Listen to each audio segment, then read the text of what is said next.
শুনতে পাচ্ছেন আপনারা?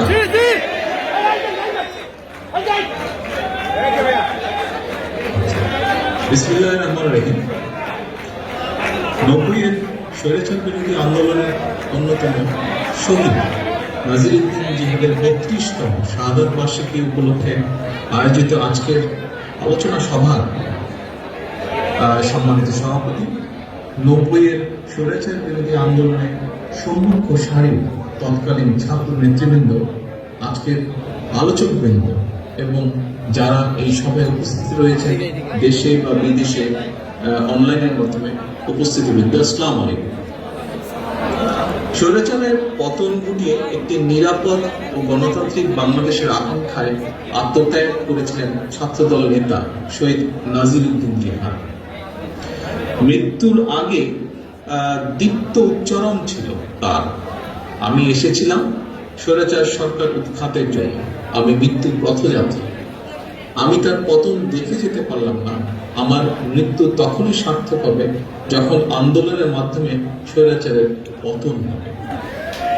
উপস্থিতবৃন্দ, জিহাদের স্বপ্ন সফল হয়েছে।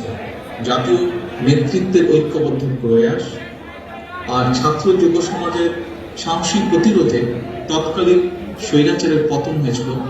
বাংলাদেশ ফিরে পেয়েছিল গণতন্ত্র। তবে গণতন্ত্রকামী জনগণের দুর্ভাগ্য, জাতীয় বেইমানদের কারণে দেশে সেই গণতান্ত্রিক শাসন স্থায়ী হতে পারে। বরং আজকের নির্মম বাস্তবতা হলো ৭৫-এর ৭ই নভেম্বরের পরাজিত অপশক্তি আর তাদের দোষীদের হাতে এখন খোদ পুরো বাংলাদেশটাই আর্জি। দেশে গণতন্ত্র প্রতিষ্ঠার দাবি করায় ৯০-এর ১০ই অক্টোবর নাজিরউদ্দিন জিহাদকে পুলিশের গুলিতে জীবন দিতে হয়েছিল। আর জিহাদ হত্যার ৩২ বছর পর এখন গণতন্ত্র দূরেই থাক। মহাসচিব সাহেব একটু আগেই করেছেন, ঠিক একইভাবে আমিও বলতে চাই যে গণতন্ত্র এখন দূরেই থাক। দেশের স্বাধীনতা মর্যাদার পক্ষেও বর্তমানে কথা বলা যায়।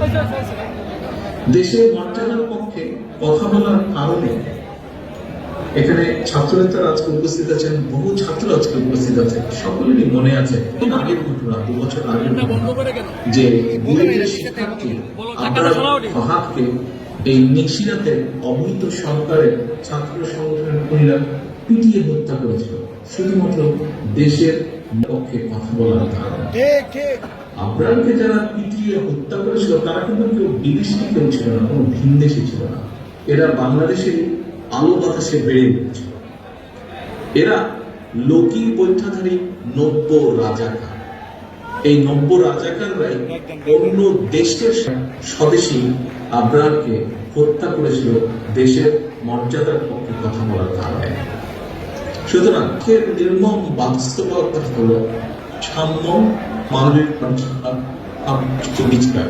মুক্তিযুদ্ধের যে এইসব মূল মন্ত্রে যে দেশটি স্বাধীন হয়েছিল, দেশটি আর সেখানে নেই না, বরং গণতন্ত্র এবং ভোটের অধিকার ভুলে দেশের স্বাধীনতা এবং হুমকির সম্মুখীন হওয়া যায়। এ কারণে আমি মনে করি নাজিরউদ্দিন জিহাদ দেশের গণতন্ত্র প্রতিষ্ঠা আন্দোলনের শহীদ আর আবরার ফাহাদ বাংলাদেশের স্বাধীনতা রক্ষার যুদ্ধের প্রথম শহীদ। আবরার হত্যাকাণ্ড প্রমাণ করেছে যে বাংলাদেশ বর্তমানে বিহার।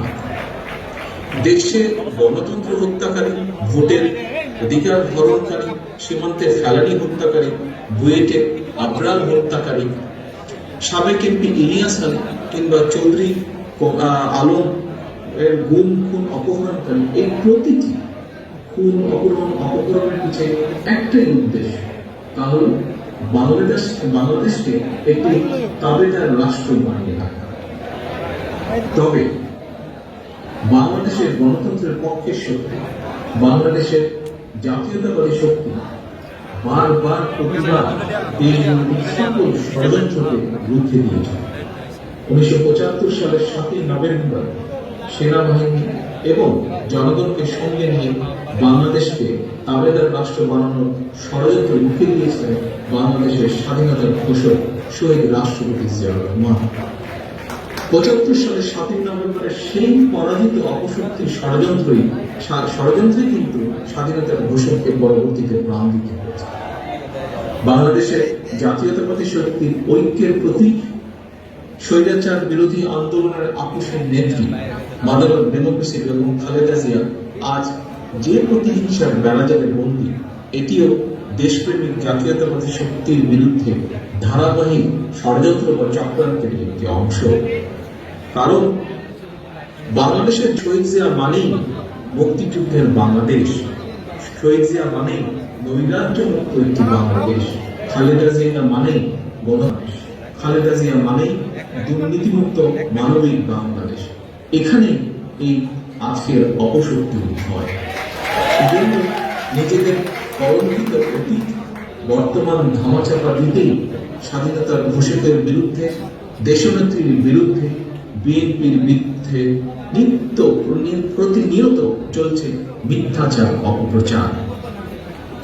দেশে আজ গণতন্ত্র নির্বাসিত, এটি সর্বজন স্বীকৃত, মানবাধিকার ভুলুণ্ঠিত, পৃথিবীময় এটি স্বীকৃত।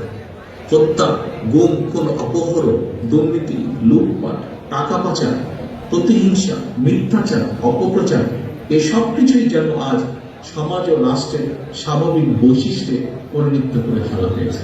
শুধুমাত্র একজন মাত্র ব্যক্তির কারণে দেশের সার্বভৌমত্ব হুমকি। দেশের গণতান্ত্রিক জনগণ আজ কেবল রাজনৈতিক মানবিক অধিকারই হারায়নি, দেশের ধর্মীয় সামাজিক মূল্য চূড়ান্ত অবক্ষয় হয়েছে। মহাজন নামে আওয়ামী অপশক্তি এখন মডেল মসজিদ নির্মাণের নামে আপনারা সবাই দোয়া করবেন। জাহাঙ্গীর কেন্দ্রীয় যুবদলের সভাপতি প্রার্থী, ইনশাআল্লাহ সময়ের ব্যাপার হয়ে যাবে। দুর্নীতি করতে এদের বিবেক বাঁধেনি একবার।